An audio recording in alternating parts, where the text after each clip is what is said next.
ICDS పరిధిలో machine వాత్సల్య scheme సంబంధించిన డీసీపీయూ SAA unit పరిధిలో ఖాళీ పోస్టులకు దరఖాస్తులను ఆహ్వానిస్తున్నట్లు పీడీ వసంతబాయ్ తెలిపారు. తిరుపతి జిల్లా కలెక్టరేట్లో మహిళా శిశు సంక్షేమ సాధికారత కార్యాలయంలో మీడియాతో మాట్లాడుతూ జిల్లాలోని 15 పోస్టులకు నోటిఫికేషన్ ద్వారా అభ్యర్థులను ఎంపిక చేస్తున్నట్లు అన్నారు. శిశు సంక్షేమ గృహమునందు ఆయా పోస్టులు 3, part time doctor post 1, chowkidar post 1, SAA unit నందు అవుట్ రీచ్ వర్కర్ 1, అదేవిధంగా శ్రీకాళహస్తిలో చిన్నపిల్లల గృహం నందు వంట మనిషి పోస్టులు 2, హెల్పర్ కమ్ నైట్ వాచ్మెన్ 2 పోస్టులు, house keeper post 1, art and craft cum music teacher 1, yoga teacher 1 post, అదేవిధంగా కోట నందు educator post 1, yoga teacher post భర్తీ చేస్తున్నట్లు తెలిపారు. ఆసక్తికర అభ్యర్థులు జిల్లాలోని దరఖాస్తులను పోస్టల్ ద్వారా లేదా కలెక్టరేట్లోని తమ కార్యాలయంలో నేరుగా సమర్పించాలని సూచించారు. ఎంపికైన వారికి సుమారు 7,944 నుంచి 10,000 వరకు నెలసరి వేతనం ఉంటుందని వివరించారు. ఆఖరి దరఖాస్తు ఈ నెల 19వ తేదీ లోపల దరఖాస్తుల స్వీకరణకు చివరి తేదీగా వెల్లడించారు. అందరికీ నమస్కారం అండి. నేను women and child welfare department తిరుపతిలో district women development and child welfare and empowerment ఆఫీసర్గా పనిచేస్తున్నాను. నా పేరు ఎస్ వసంతబాయ్ అండి.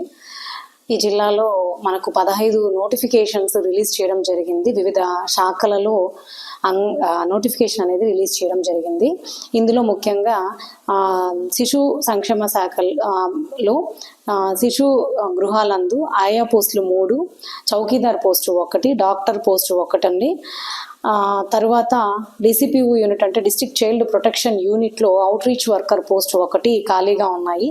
అంతేకాకుండా children homes Srikalahasti children home నందు కుక్ పోస్టులు 2, నైట్ వాచ్మెన్ పోస్టులు 2, art and craft teacher 1, PT come yoga teacher 1, house keeper post 1, మొత్తం 7 పోస్టులు ఖాళీ ఉన్నాయి. కోట చిల్డ్రన్ హోమ్ నందు educator post 1, yoga teacher post 1 ఖాళీ ఉంది. ఇలా జిల్లాలో మనకు 15 పోస్టులు అనేది నోటిఫికేషన్ ఇవ్వడం జరిగింది. ఇందులోకి గాను 19వ తేదీ వరకు మనకు ఆఖరి దరఖాస్తులు తీసుకోవడానికి గడువు ఇవ్వడం జరిగింది. సో జిల్లాలో ఉన్నటువంటి నిరుద్యోగులు అర్హత కలిగి ఉండి రోస్టర్ పాయింట్ ఆధారంగా ఎవరైనా ఉంటే ఖచ్చితంగా ఈ యొక్క అవకాశాన్ని సద్వినియోగం చేసుకోవాల్సిందిగా కోరుచున్నాను. థ్యాంక్ యూ అండి.